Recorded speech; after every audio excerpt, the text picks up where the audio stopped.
ഇവിടെ ഒരു കുളം ഉണ്ടല്ലോ അല്ലേ? ഞങ്ങളിതേ വന്നിട്ടില്ല. ഞങ്ങള് വന്നിക്കണം അന്ന് ഇതേ പോകുമ്പോ ഗീത മേഡത്തിന്റെ അടുത്ത് പോകുമ്പോ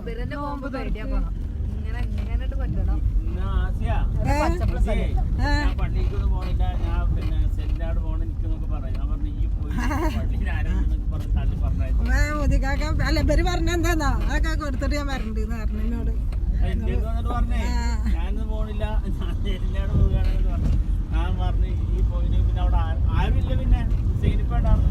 സെൻപാക്കാക്ക് വയ്യാഞ്ഞിട്ടുള്ളൂ. എന്നോട് പറഞ്ഞ ഞാനൊക്കെ വിളമ്പി വെച്ചാലൊക്കെ ശരിയാക്കിട്ട് വരാറുണ്ട്. എന്താണ്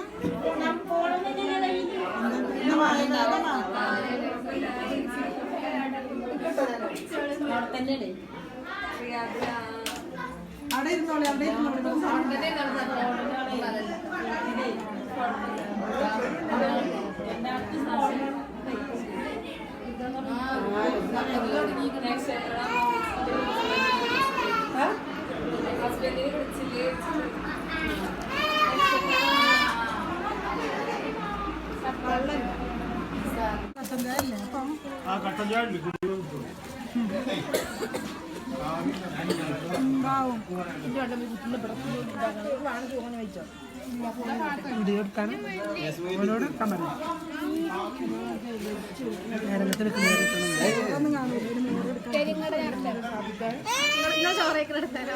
ഞാൻ ചോറിന്